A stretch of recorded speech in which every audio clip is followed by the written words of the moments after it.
Mula sa GMA Network Center, ito ang 24 Oras. Magandang gabi po, Luzon, Visayas at Mindanao. Pinaghahampas ng maso sa ulo ng isang lalaki sa Consolacion, Cebu. Sa tindi ng tinamong sugat, kinailangan siyang operahan. Ang mga salarin, nakapikunan at nakaalitan umano ng biktima sa larong bilyar. Patuloy na tinutugis ang mga suspect na nagtatago umano sa ibang probinsya. Ang nahulikam na krimen sa pagtutok ni Alan Domingo ng GMA Regional TV. Sa kuha ng CCTV sa bilyaran, biglang tumakbo papasok ang isang lalaki. Sinundan siya ng dalawa pang lalaki at bigla siyang pinaghahampas ng mga ito ng maso. Nangyari ito noong Sabado sa Consolacion, Cebu. Agad umalis ang mga suspect. Nagduwa sila billiard. Then, naay heated argument na itabo tungod sa bet money sa ilang duwa, no? Which result sa sang physical confrontation. Dahil sa matinding sugat sa ulo, isinailalim sa operasyon ng biktima. Patuloy na pinaghahanap ng pulisya ang mga suspect. Kani si suspect, no, nakaikyas na siya. So, apan sa investigation nato, padong na siya Negros Oriental para maka-escape sa siyang arrest. Then kani si victim nato, kida siya sa hospital for immediate medical attention. Then ongoing yang operation karong adlaw. Pinuntahan ng GMA Regional TV Balitang Bisdak ang bilyaran pero walang nagbigay ng pahayag sa harap ng kamera. Pero kwento ng mga naroon, nagkapikunan ang biktima at mga suspek habang naglalaro ng bilyard. Patuloy ang investigasyon ng pulisya sa insidente. Mula sa GMA Regional TV at GMA Integrated News, Alan Domingo, nakatutok 24 Oras. Sa gitna ng sigalot sa politika, si Pangulong Bongbong Marcos na mismo ang nagsabi bukas siyang makipagkasundo sa pamilya Duterte.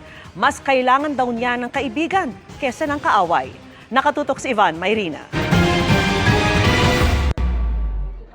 Mahigit 2 buwan matapos arestuhin si dating Pangulong Rodrigo Duterte para maisuko sa International Criminal Court. Nagsalita si Pangulong Bongbong Marcos tungkol dito sa kauna-unahang episode ng kanyang podcast na inilabas sa kanyang social media account. Tinanong siya kung gusto niyang makipagkasundo sa mga Duterte. Oo. Ako, ayoko ng gulo. Gusto ko makasundo sa lahat ng tao. Mas maganda, marami na akong kaaway. Hindi ko kailangan ng kaaway. Kailangan ko kaibigan. Ang habol ko ay yung stability, peaceful, para magawa namin yung trabaho namin. Kaya ako, laging akong bukas sa ganyan. I'm always open to any approach na, alika, magtulungan tayo. Diba? Kahit hindi tayo magkasundo sa polisiya, hindi tayo magkasundo. Gawin nyo yung trabaho pero huwag na tayong nanggugulo. Mismo ang Pangulo na rin ang nagsabi, hindi nakuha ng kanyang mga kandidato sa alyansa ang resultang naisana nila. Ang tingin dito ng Pangulo, nagsawa na ang Pilipino sa politika. Sawan-sawa na sa politika. Disappointed ang tao sa serbisyo ng gobyerno. Hindi nila nararamdaman at masyadong mabagal ang galaw ng pagbubuo ng mga project na hindi pa nila maramdaman. nang maupong Pangulo, masyado raw kasing pinagtuunan ng pansin ng kanyang administrasyon ang mga malalaking proyektong pangmatagalan pero hindi agad maramdaman ng tao. Tulad halimbawa ng pangako niyang 20 pesos kada kilong bigas na inabot ng 3 taon bago na isa katuparan. Ang pangkontrol doon sa presyo ng bigas ay ang smuggled na bigas. Kaya nag-hoard. Dahil ang nag-i-smuggle, mga official din ng gobyerno. Kumikita sila. O di bakit nila papalitan? Sige, pasok lang sila ng pasok. Hindi nila iniintindi ang production. Hindi nila iniintindi yung sistema. Hindi nila iniintindi ang presyo ng palay, ang presyo ng bigas, ang kikitain ng magsasaka. Sinagot din ng Pangulo ang sitwasyon ng droga at peace and order, bagay na madalas ipaghambing sa Administrasyong Duterte. Hindi raw kasi mga malilita pusher, kundi mga malalaking dealer ang hinahabol nila. At sadyang hindi raw siya pabor sa patayan pagdating sa kampanya kontra droga. At kahit ano pa man daw ang dato sa krimen, ipinag-utos na rin niya sa pulisya na paigtingin pa ang police visibility para mapanatag ang loob ng mga kababayan. Dapat nga talaga maging mas mabagsik talaga. Dahil wala kailangan talagang maging mas efficient ang mas mabilis. I want to be respected but maybe fear is better. Para sa GMA Integrated News, Ivan Mayrina nakatutok, 24 oras. Ipinroklama na ang mga nanalong party list maliban sa dalawa na may nakabimbing kaso sa COMELEC. Kung ilang upuan sa Kamara ang nakuha nila, alamin natin sa live na pagtutok ni Sandra Aguinaldo. Sandra? Yes, Mel, nanumpa na nga po ngayong araw ang mga party list organizations na nagtagumpay nitong nagdaang eleksyon. Pero 20 party list organization ang hindi nakapanumpa dahil meron po silang nakabimbing kaso sa COMELEC.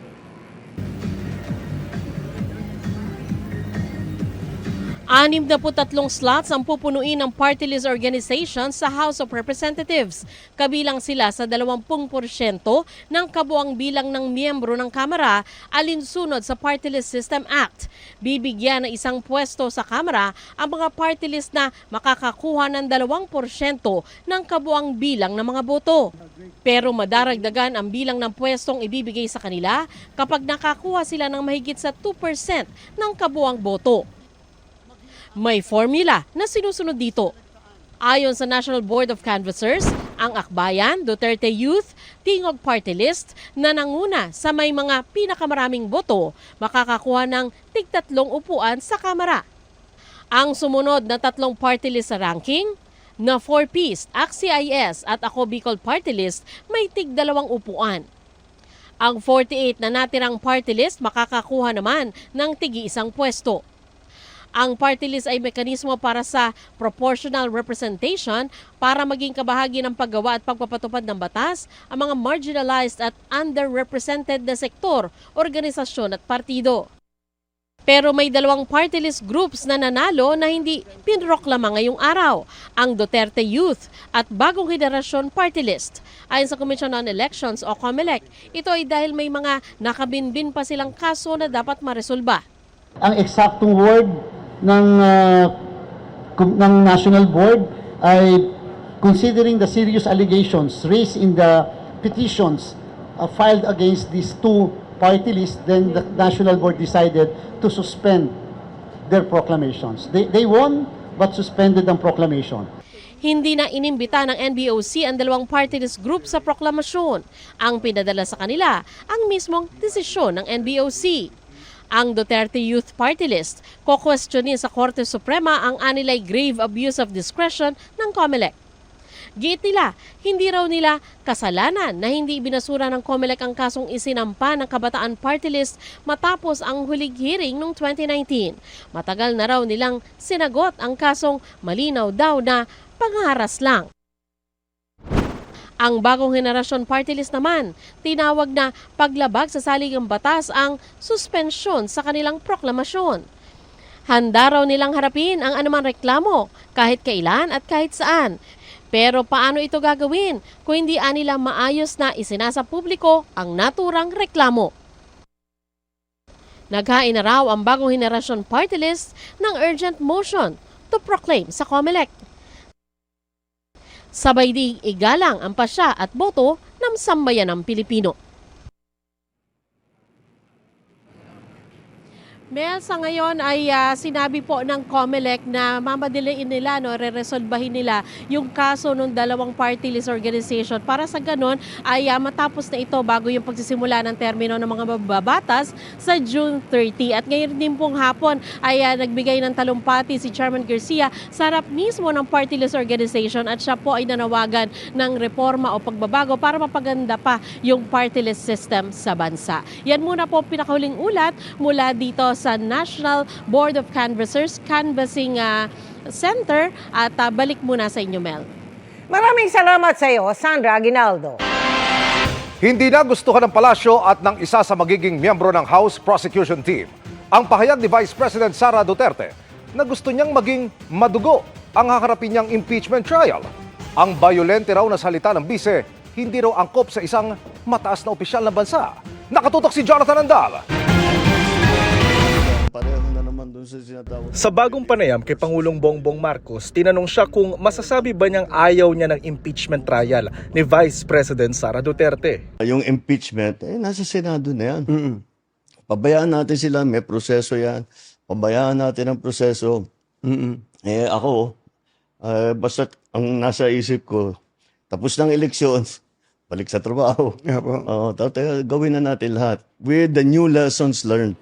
Pero ang mismong na-impeach na si Duterte, gustong matuloy ang impeachment trial. I truly want a trial because I want a bloodbath talaga.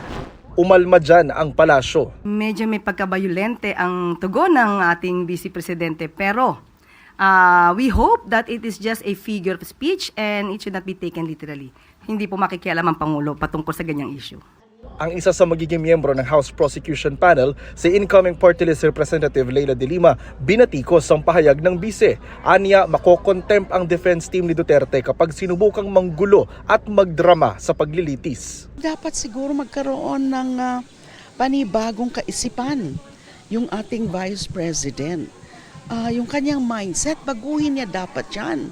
Because it is so unbecoming of a high official. We're not supposed to be saying those things. Na parang ang pinaka-guidance mo sa legal team mo, manggulo kayo. Create an atmosphere where there would be bloodbath. Sinubukan namin kunin ang komento ng bise pero wala pa siyang tugon. Sa July 30, naasahang masisimula ng impeachment trial ni Duterte sa Senado. Para sa GMA Integrated News, Jonathan Andal, nakatutok, 24 oras. Arestado sa Boracay ang itinuturong huling nakasama ng negosyanteng si Anson Tan o Anson Ke bago siya dinukot at pinatay. Nalambat din ang nangasiwa umano sa pagtatago ng suspect sa iba't ibang resort sa Boracay. At nakatutok si Marisol Abduraman.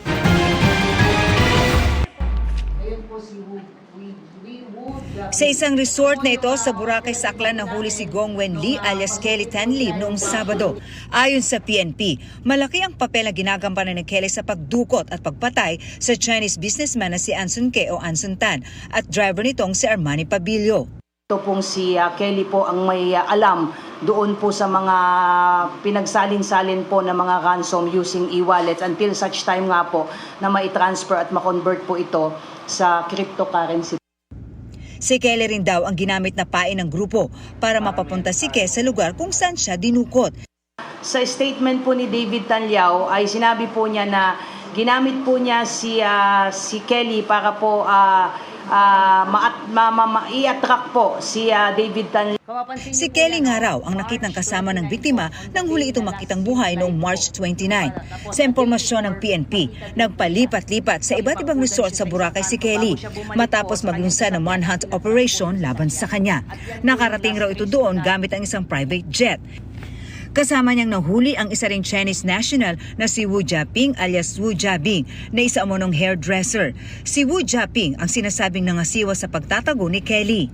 Siya po ang nag-check-in po sa kanya dahil nga medyo mainit na po si Kelly so hindi po siya nagpo-front. Ang nagpo-front po itong si Wu Jiabing. Bukod sa mga cellphone, na-recover rin ng pulisya ang isang maskara at wig. Mukhang i-disguise po niya si Kelly po to avoid the detection. Sa ngayon, isa pa rin ang kina for ransom na tinitinang motibo sa pagdukot at pagpatay kay Ke. Si David Tanliao at Kelly ang itinuturing ng pulisya na masterminds at co-masterminds sa krimen. The intention really is to kill talaga si Anson Tan because normally kapag sa mga ordinary kidnapping for ransom po na nahawakan po ng AKG, at least according to their assessment po ay pag nakuha po yung pera ay inire-release na po. Bago maaresto sina Kelly at Wu Jiaping, may 3 suspect na hawak ang pulisya kaugnay sa kaso. Patuloy pa rin kasing pinaghahanap ang isa pang suspect at hindi pa rin nababawi ang ransom money na nakuha ng mga suspect. Unaccounted pa rin ang isang nagngangalang Johnny Lim na kasama raw sa pagpaplano. Ongoing pa po yung pagtitrace po natin, sir, with respect po dun sa ransom money because ang objective po natin ay mabawi po itong napakalaking pera po na binayad po sa family. Kanina, sinampan si Kelly at kanyang kasama ng mga paglabag sa immigration law. Nasa kustudiya naman na ng PNP AKG si Kelly at 4 na iba pa. Sinusubukan pa namin kunan ng pahayag ang pamilya ni Ke. Para sa GMA Integrated News, Marisol Abduraman, nakatuto 24 oras. Tiniyak ng Health Department na walang dapat ikaalarma sa gitna ng pagtaas ng bilang ng COVID cases sa mga karatig bansa ng Pilipinas. Sa gitna niyan, nagpaalala ang mga eksperto, huwag magpakakampante. Sundin ang health protocols at kung maaari, magpa-booster shot na ulit kontra COVID. Nakatutok si Darlene Carr. Tumataas ang bilang ng COVID cases sa mga bansa at teritoryong kalapit ng Pilipinas, gaya sa China, Hong Kong, Taiwan, Thailand at Singapore. Sa Singapore, halimbawa, tumaas ng 3,100 ang COVID cases noong April 27 hanggang May 3 kung ikukumpara noong ikatlong linggo ng Abril base sa pinakahuling impormasyon mula sa Singapore Ministry of Health. Kabaliktaran naman ang sitwasyon dito sa Pilipinas kung saan bumababa ang bilang ng nagkaka-COVID ayon sa DOH o Department of Health. Ang nai-report na COVID-19 cases mula Enero hanggang Mayo 3, 2025 ay nasa 1,774. Mas mababa po ito ng 87% kumpara noong nakaraang taon. Mula 71 kaso, bumaba rin po ang COVID-19 cases sa nakalipas na 3 hanggang 4 na linggo sa 65 kaso. Kaya ayon sa DOH, hindi raw dapat maalarma. Patuloy daw na minomonitor ng DOH ang COVID-19 trend sa mga kalapit na bansa at patuloy na nakikipag-ugnayan sa ASEAN. Wala pa rin daw problema sa bed capacity o bilang ng mga naa-admit ayon sa PHAPI o Private Hospitals Association of the Philippines. Unless talagang immunocompromised, ganyan, merong mga comorbidities, that's the only times na ina-advise namin, sige, magpa-admit kayo, we have to observe you. Pero usually, pagka mga flu-like symptoms, siyempre, ina-advise namin, bahay na lang kayo, mag-isolate muna kayo. Kaya, hindi rin daw matitiyak kung ilan talaga ang bilang ng COVID cases dahil hindi lahat natitest para rito. Kaya maganda raw sana kung may routine COVID testing sa Pilipinas.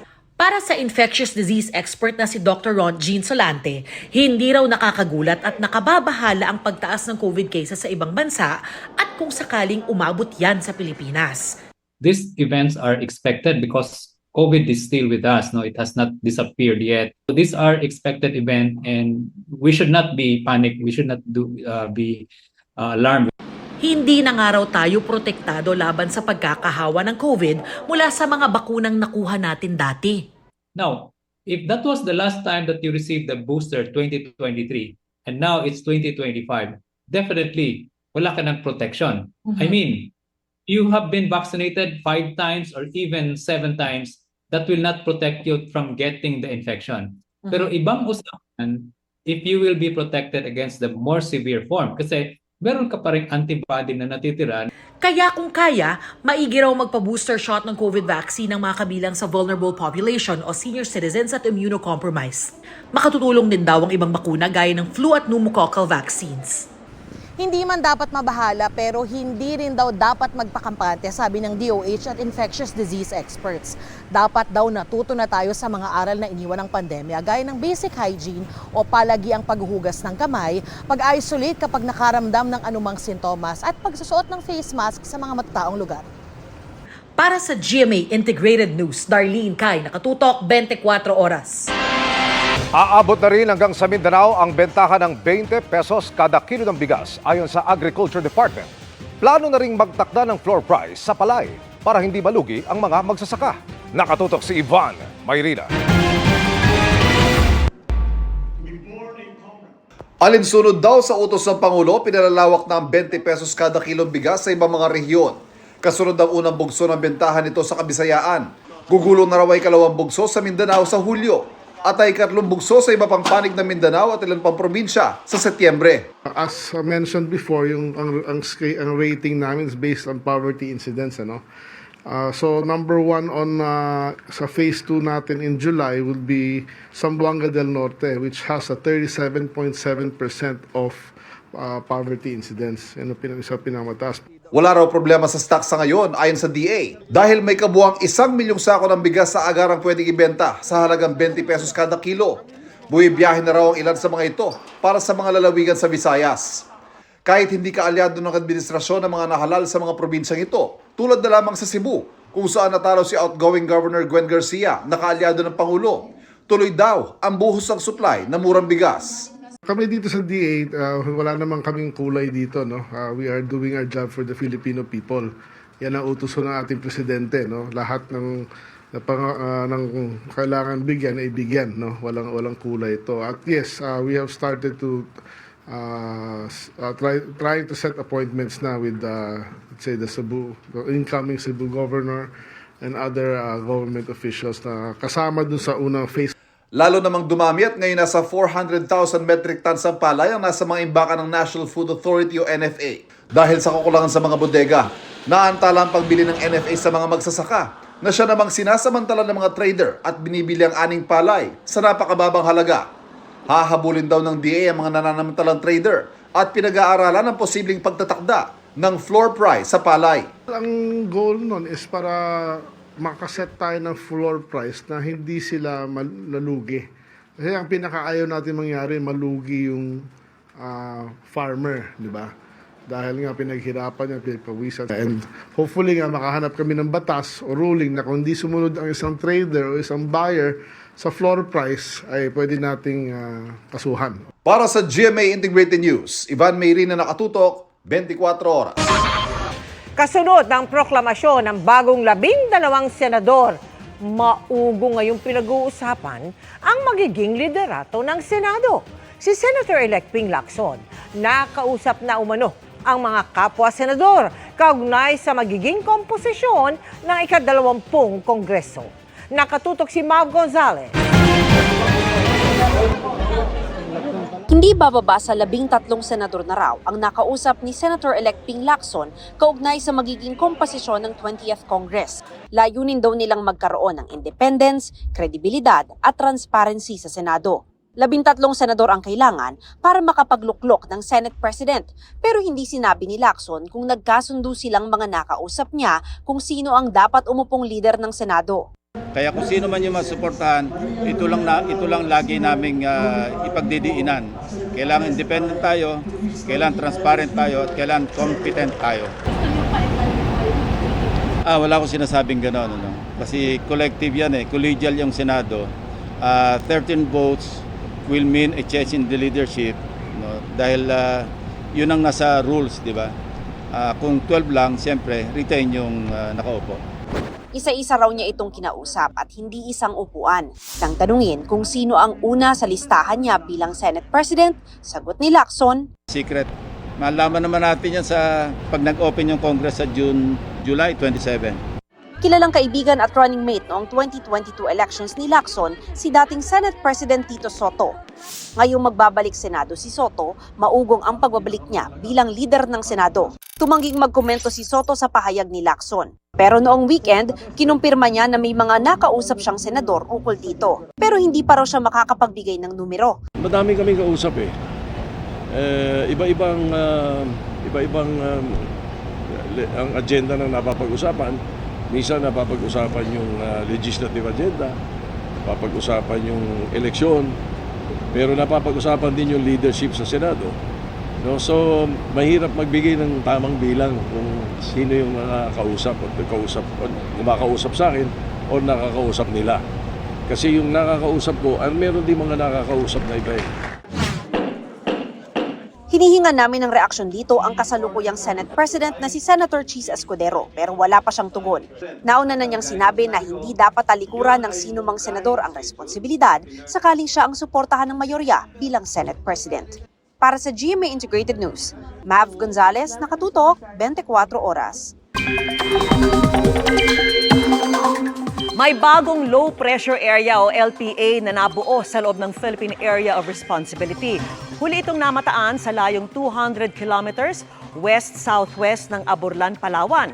Ayon sa Pag-asa, sa ngayon ay mababa ang tsansa nitong maging bagyo. Pero dahil nakapaloob yan sa Intertropical Convergence Zone o ITCZ, magdadala rin ito ng maulang panahon. Bukod po sa LPA at ITCZ, tuloy-tuloy rin ang pag-iral ng easterlies. Easterlies po ang dahilan ng napakainit na panahon sa ilang lugar kanina. Ang pinakamataas na heat index ngayong araw ay pumalo sa 47 degrees Celsius. Bukas, 26 na lugar ang makakaranas ng init na nasa danger level o yung init na pwedeng magdulot ng heat stroke. 46 degrees Celsius ang pinakamataas na posibleng maitala. Sa Metro Manila, abot ang init sa 41 degrees Celsius. Pero kahit maalinsangan, may tsansa pa rin ng thunderstorms sa hapon o sa gabi. Mataas din ang tsansa ng ulan sa iba pang bahagi ng bansa base sa datos ng Metro Weather. Umaga pa lang, may mga pag-ulan na sa Southern Luzon, Visayas at Mindanao. Mas titindi pa ang mga pag-ulan sa hapon. Malawakan at malalakas na pag-ulan yan, kaya maging alerto dahil malaki pa rin ang banta ng baha o landslide, lalo na po sa Mindanao na ilang araw ng inuulan at may ilan pang lugar na lubog na sa baha.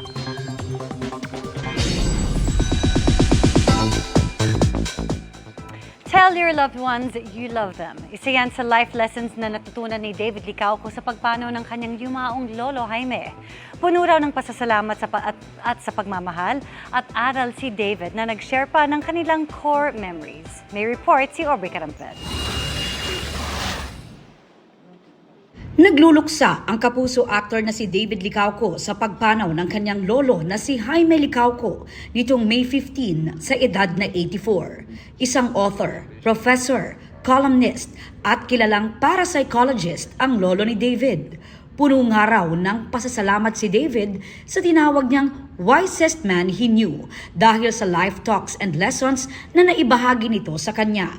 Sa burol ng kanyang lolo sa Parañaque, nagpaunlak ng panayam si David at ikinuwentong madalas daw niyang bisitahin ang kanyang lolo. I would visit him dito sa Parañaque.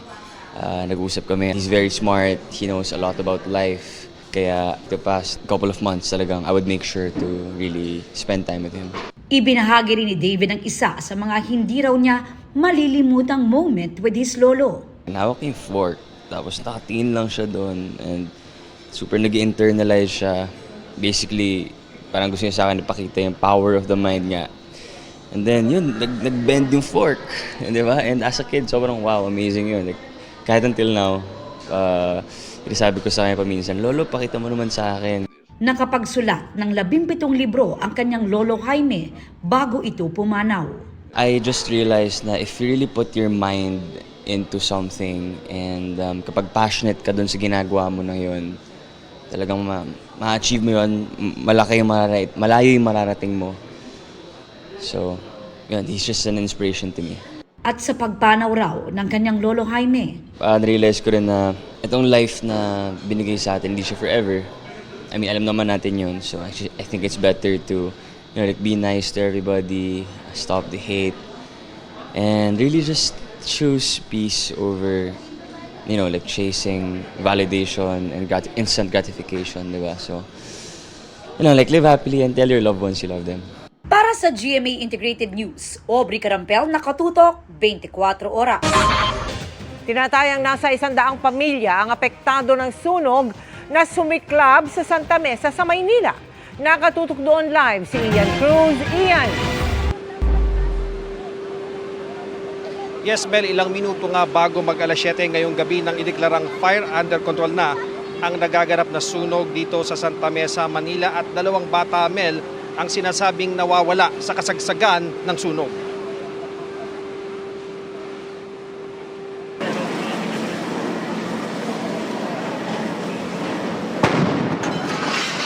Nagngangalit ang apoy at may sumabog pa sa nagaganap na sunog sa NDC Compound 1 sa Road 12, Barangay 628, Santa Mesa, Manila. Sumiglab ang apoy mag-alas 4 ng hapon kanina. Napakainit dito sa Santa Mesa kanina at gawa sa light materials yung karamihan sa mga bahay dito. Napakalakas pa ng hangin kanina kaya naman mabilis na kumalat ang apoy. Ang sentro ng sunog nasa pagitan ng mga gusali. Kabilang na ang building ng College of Communication at College of Engineering ng Polytechnic University of the Philippines. Nasunog din ang ilang sasakyan dahil hindi na nailipat sa bilis ng pagkalat ng apoy. Giniba na rin ng mga bombero ang pader para makabugan ng tubig. Si Aling Belen, inunang isalba ang buhay ng apo sa tuhod na 1 taong gulang. Binuhat ko na yung apo ko sa kana kong lumabas. Ano narinig mo nung simula pa lang? Yun lang, yung sigaw nung kaninong bahay ito umuusok, yun lang, lumabas na ako, kasama ko yung apo ko. Inaalam pa ng Bureau of Fire Protection ang dahilan ng sunog na umabot sa ika-4 na alarma, maging ang sinasabing na-trap na 2 bata. Isa lang po yon sa tinitingnan ng ating mga arson investigators. Alin po sir, Yung sinasabi kanina na aircon na nag-overhaul. Sa lukuyan po, nag-overhaul ang ating mga kasamahan ng mga bombero para makita po yung sinasabi nila na lugar kung saan meron daw pong naiwan na bata. Ilang bata daw po yun? So far sir, sabi nila 2 pero subject pa rin po ng confirmation ng ating mga kasamahan. Tinatayang 100 pamilya ang apektado ng sunog sa tala ng command center ng Bureau of Fire Protection. Patuloy pa rin kinukumpirma na 2 umano ang naitalang sugatan na nagtamo ng paso at sugat.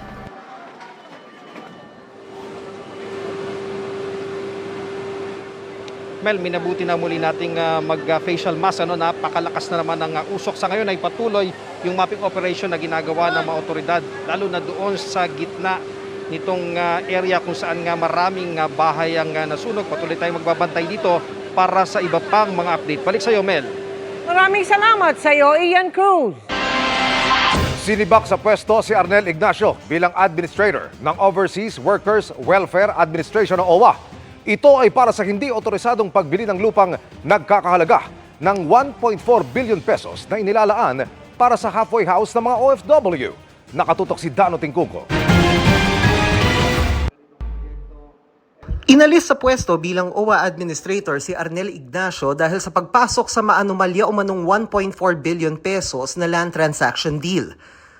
Sabi ni DMW Secretary Hans Kakdak, para daw sa ipatatayong halfway house o dormitoryo para sa mga OFW sa NAIA Terminal 1. Pero ang pagbili sa lote hindi raw dumaan sa Board of Trustees ng OWA na ayon sa itinalagang kapalit ni Ignacio na si DMW Undersecretary Patricia Yvonne Caunan ay labag sa OWA Act. Go back to the law, the OWA law.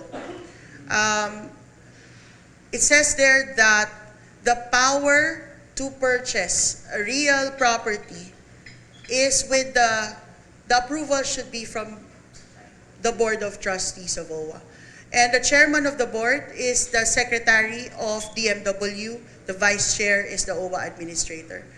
So the regular process or what is expected is that purchases should go through the Board of Trustees.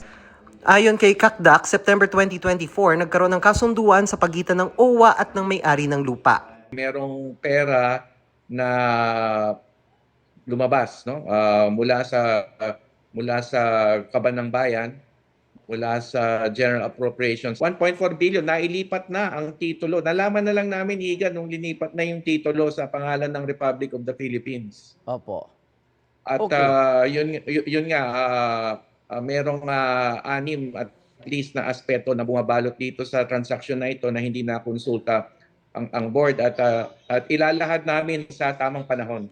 Alam natin na removal from office, hindi resignation, at alam natin na may mga patuloy pa kaming pagkakalap ng mga detalye para maksampa ng kaukulang kaso. Inaalam din ng DMW kung may iba pang posibleng sangkot dito. Nilinaw ni Caunan na walang nagalaw na pera mula sa OWA Fund o pondo galing sa kontribusyon.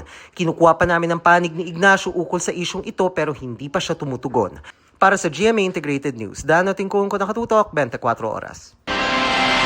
Kinalawang at rumupok na ang ilang bahagi ng San Juanico Bridge kaya kinakailangang kumpunihin.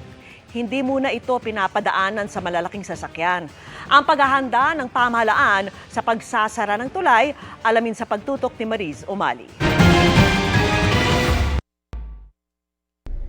Minsang itinuring na pinakamahabang tulay sa bansa ang San Juanico Bridge. Di lang ito isa sa pinaka-iconic na estruktura sa bansa at pangunahing ruta para sa turismo na nag-uugnay sa Samar at Leyte. Mahalaga ito sa ekonomiya at transportasyon sa Eastern Visayas. Sa datos ng Department of Public Works and Highways, humigit kumulang 7,200 na mga sasakyan ang dumaraan dito araw-araw. Pero matapos ng isinagawang inisyal na assessment noong 1 linggo, natuklasang may seryosong pinsala na ang ilang bahagi ng tulay. Ang nakita nila is actually yung mga mga stringers, it's a little technical ito, yung mga nagsusupport dun sa sa slab ng tulay, medyo humina na. Sabi nila yung mga bolts are corroded. Alam mo, by the sea kasi ito eh. Yung mga plates na steel plates na nando dun sa baba, talagang kinalawang na ng husto at talagang marupok na. 3 segment daw sa approach areas ng tulay sa Samar at Leyte ang kinakailangang agad na makumpuni o ma-retrofit. We better close it kasi we don't want to expose to danger yung mga motorists. We'll see actually how we can expedite the process. Talagang ganun kaysa sa we put the motorist in a unsafe structure. Kaya ang DPWH ipinagbawal muna na dumaan sa tulay ang mga sasakyang lalagpas sa 3 tonelada ang bigat. Kabilang na riyan ang mga cargo truck na may sakay na mga produkto at mga bus na may sakay na pasahero. There will be some impact actually because of the convenience and the delays that will be brought about by the limited loads that will pass through it. Mas mabuti na yung pag-iingat kaysa sa we tolerate actually. Hindi pa masabi ni Secretary Bonoan kung gaano katagal aabutin ang pagkukumpuni sa buong tulay, pero nakikipag-ugnayan na sila sa Philippine Ports Authority at lokal na pamahalaan para i-ferry ang malalaking sasakyang di makakadaan sa tulay. May maliliit na shuttle naman daw na 24/7 maghahatid ng mga pasaherong sakay ng mga bus na di makakadaan muna sa tulay. Aabutin daw ng 50 milyong piso ang gasto sa pag-retrofit sa 3 segment ng tulay na kinakitaan ng problema, pero posibleng umabot daw ng kabuang 800 million pesos ang halaga sa pag-rehabilitate sa buong tulay. Nito lang 2022 pinangunahan ni Pangulong Bongbong Marcos ang pagpapailaw sa San Juanico Bridge. Tanong ng ilan, bakit hindi pa kaagad ni retrofit noon ang tulay at ginastusan muna ang pagpapailaw? At that time naman, hindi pa naman namin nakikita yung mga kondisyon ng tulay. It's purely aesthetic because it's actually an iconic bridge in between Samar and Leyte. Para sa GMA Integrated News, Mariz Umali, nakatutok, 24 oras. Pinaigting ang pagbabantay sa karagatan ng Pilipinas kasunod ng pagkakadiskubre ng mga underwater drones ng China. May namataan ding 2 Chinese research vessel sa may Zambales at Ilocos Norte. Nakatutok si Joseph Morong.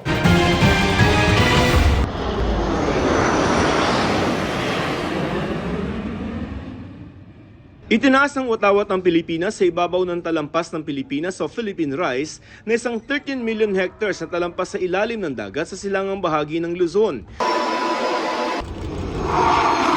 At kasabay ng pagdagundong ng 2 F-50 fighter jets, umalingaw-ngaw ang pambansang awit ng Pilipinas. Bahagi ito ng ika-8 anibersaryo ng pagpangalan sa Benham Rise bilang Philippine Rise na pinangunahan ng Northern Luzon Command ng Armed Forces of the Philippines kahapon. Namamataan din dito ang mga research vessel ng China tulad nung 1 taon. Ayon sa pamahalaan, ang aktibidad na ito para ipakita sa mundo kung anong teritoryo ang sakop ng Pilipinas. We want to elevate how we assert our rights and recognize what is ours that we need to protect, to fly the flag and send the signal to other nations that we are there to defend and protect what is ours. Ayon sa National Security Council, dadalasan ang pagpapatrolya sa Philippine Rise katulad ng ginagawa sa West Philippine Sea. Ang pinaigting na pagmomonitor sa mga karagatan ng Pilipinas nangyayari sa harap ng pagkakadiskubre at pagkukumpiska ng mga underwater drone ng China na ginagamit ito para malaman ang lalim at itsura sa ilalim ng dagat para sa mga submarine ito. One of the drones at least were found to be transmitting data to mainland China. Oh, okay. Yeah.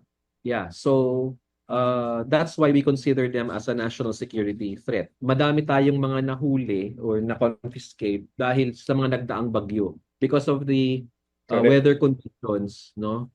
Nawalan sila ng command and control. Nakakaalarmang araw ang mga underwater drone ng China ayon sa isang security analyst. Karamihan ng mga sa pag-aaral, lumalabas na yung submersible drones nila nasa Luzon, Visayas, Mindanao. So nagkalat. Alarming talaga yung submersible drones nila I think very advanced yung kanilang technology pagdating dyan. Nitong mga nakaraang linggo, aabot sa 6 o 7 mga underwater drone na ang nakukumpiska ng Pilipinas. At kahapon may namataan 2 Chinese research vessel ang Philippine Coast Guard sa may Itbayat, Zambales at Burgos, Ilocos Norte. Since we were able to confirm ang presensya nito, the Commandant has also directed our Coast Guard assets, the vessels, to challenge directly and to escort them out the exclusive economic zone natin. Para sa GMA Integrated News, Joseph Morong, nakatutok 24 oras. Thankful and overwhelmed sina Kelvin Miranda at Angel Guardian na bagong tagapangalaga ng brilyante ng tubig at hangin sa Encantadia Chronicles Sangre. Kilalanin sila Adamos at Dea sa chika ni Aubrey Carampel. Ipinanganak na prinsipe, lumaking alipin. Anak ni Sangre Alena, prinsipe ng Adamya at bagong tagapangalaga ng brilyante ng tubig. Makikilala na natin si Sangre Adamus na ginagampanan ni Sparkle actor Kelvin Miranda. Hatid daw ni Kelvin ang bagong flavor sa new generation Sangres. Ito raw kasi ang unang pagkakataon na may lalaking Sangre na magiging tagapangalaga ng makapangyarihang brilyante. Hindi lang siya nababase kung sino ka, kung ano yung klase ng pagkatao mo. Lahat ay may karapatan para maging tagapangalaga. So, base sa iyong dedikasyon, laman ng puso at saka paniniwala.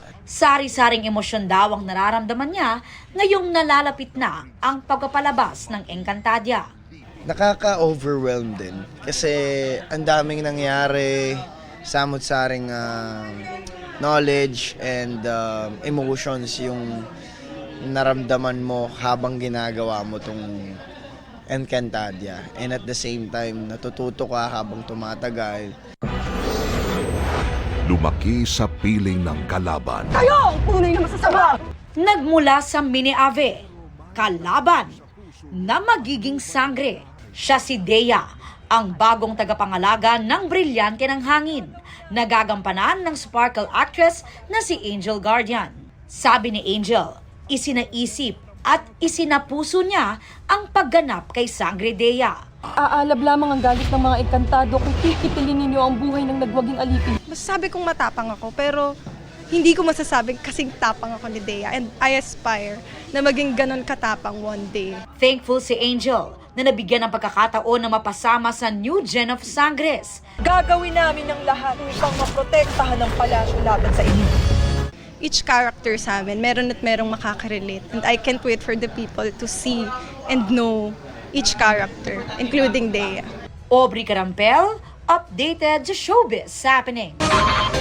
Nalubog sa baha ang ilang bahagi ng Mindanao dahil sa ilang araw ng mga pag-ulan. Mahigit 1,000 pamilya ang kinailangang ilikas. At nakatutok si Maki Pulido.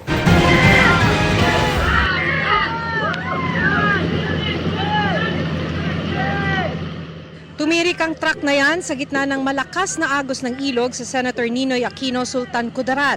Pahirapan ang pagsagip lalo't halos lamunin na ito ng tubig. Kwento ng uploader ng video, pilit umano itong tumawid para agad na makauwi matapos bumuhos ang ulan. Mabuti na lang at may nakakitang mga residente na agad sumaklolo. Ibira na. Matagumpay namang naitabi ang truck at nailigtas ang driver. Malawakang pagbahari ng namerwisyo sa bayan ng Alabel sa Sarangani. Ano na mga bata? Sakay mo dre. Pinasok ng tubig ang maraming bahay kaya ilang pamilya ang kinailangan ng ilikas. Pasakay dong. Sinagip din ang mga alagang hayop gaya ng mga baboy. Humupa na ang baha sa ilang lugar pero nag-iwan naman ng makapal na putik sa mga bahay. Sa bayan ng Kumalarang sa Zamboanga del Sur, nagmistulang swimming pool ang covered court. Merong sapa doon na umapaw. Maraming mga bahay yung nasa lanta. And that's the first time na umabot yung baha doon sa covered court. Nalubog din ang maraming kalsada pati ang Kumalarang Central School. Sa Barangay Poblasyon, halos abot bewang ang taas ng baha. Wala to pa nang ano dia daghana oy. Dahil sa panganib ng lalo pang pagtaas ng tubig, kanya-kanyang bitbit na ng mga gamit ang ilang residente para lumikas. Nalubog din at wala nang matanaw na mga palayan. Bigla na lang tumaas yung tubig. Hindi namin inasahan na maraming mga bahay ang maapektuhan. Dito sa market namin sa Barangay Poblasyon, ang daming nasira ng mga palay. Ayon sa lokal na pamahalaan, mahigit 1,000 pamilya ang apektado ng baha sa bayan ng Kumalarang. Isang naiulat na nasawi matapos umanong malunod sa baha. Sa kuha naman mula sa Himpapawid, kitang-kita ang lawak ng pagbaha sa Maguindanao del Sur. Sa Dato Salibo, lubog sa tubig ang maraming kalsada. Sa Sharif Saidona, Mustapa, apektado ang hanap buhay ng mga residente. Yung trabaho ko ay nahinto po kasi nga ay may mga office ko na talagang pinasok po talaga ng tubig. Sa ilang bahagi ng Mamasapano, abot tuhod ang baha. Ayon sa Civil Defense BARM, umabot sa mahigit 6,000 pamilya ang apektado sa Maguindanao del Sur. Hindi bababa sa 24 na ektarya ng mga pananim ang nasalanta. Ayon sa Pag-asa, Intertropical Convergence Zone o ITCZ, ang ilang araw nang nagpapaulan sa Mindanao. Bukod sa Mindanao, masamang panahon din ang naranasan sa iba pang bahagi ng bansa dahil sa localized thunderstorms. Gaya sa Dingras, Ilocos Norte na binayo ng malakas na hangin at ulan. Para sa GMA Integrated News, Maki Pulido, nakatutok 24 oras. Ikinanta sa pulisya ng sariling nobya kaya nasa kote sa Las Piñas City ang itinuturong sangkot sa modus na rentangay. Ang pag-aresto sa kanya tunghayan sa aking eksklusibong pagtutok. Ilang oras nang nakastake out ang mga pulis bago dumating ang suspect na si alias Lawrence sakay ng motorcycle taxi. Dito makikipagkita ang suspect sa kasintahan niyang lingid sa kanyang kaalaman ay nakikipagtulungan na pala sa mga pulis. Agad siyang sinunggaban ng mga operatiba ng PNP Highway Patrol Group. Pero hindi agad napusasan dahil pumapalag. Mabilis siyang inialis sa lugar at binitbit sa Camp Crame. Dinakip si alias Lawrence sa bisa ng mga warrant of arrest sa iba't ibang kaso. Karnaping at isa naman po yung illegal possession of firearms, anti-fencing law. Ayon sa pulisya, sangkot ang suspect sa rentangay, isang uri ng modus ng carnapping na kung saan nagrerenta ng sasakyan ng suspect sa kanya tinatangay. We are still appealing kung kayo po nabiktima ng taong ito. Narito po ang inyong pong PNP HPG para po mag-assist at matulungan po ang ating pong mga kababayan na magdagdag pa ng kaso para po sa taong ito.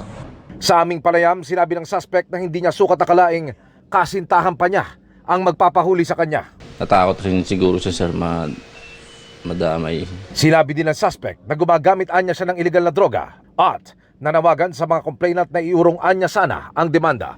Parehab na rin sana ako, sir. Nagulat ako, sir. Kung papayag po siya na aregluin yung mabalik yung motor, aregluin po namin. Para sa GMA Integrated News, Emil Sumangil, nakatutok 24 oras. LSS Malala ang hatid ng certified trending na bagong parody song ni comedy genius Michael V. Yan ang feeling na para sa mga young at heart na titos and titas of Manila. At lumalaki na rin ang longest running comedy gag show na naghahanap ng mga bagong kababol.